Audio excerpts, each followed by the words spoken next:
70 пензионери, членови на Сдруженијето на пензионери од Кичево, до сега се запишале за снабдување со огревно дрво. Во соработка со јавното предпријатие Македонски шуми, подружница Шумско стопанство Лопушник од Кичево, Сдруженијето и годинава ќе им овозможи на своите членови да се снабдат со огревно дрво, даб или бука на 10 еднакви рати. Дрвото кај нас еден камион дабово дрво кошта 35.000, додека буково дрво кошта 34.000.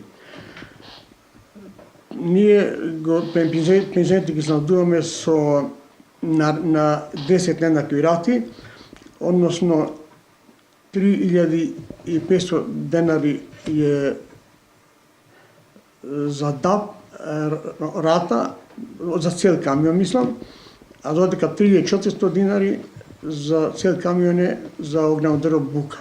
Уписот е веќе започнат со стандардните потребни документи за запишување. Уписот за дрва во наше удружение се врши на еден начин. Секој пензионер треба да дојде овде, да понесе чек од пензија и лична карта, како и телефонски број за контакт. Со самото донесување, аплицирање, ја уплатува и првата рата. Уписот го вршиме до 28 февруари. Од Сдруженијето додаваат дека просекот на запишани пензионери минатите години бил околу 150, а оваа година до крајот на месецов очекуваат да има максимален број на пријавени, односно очекуваната бројка е до 250 пензионери.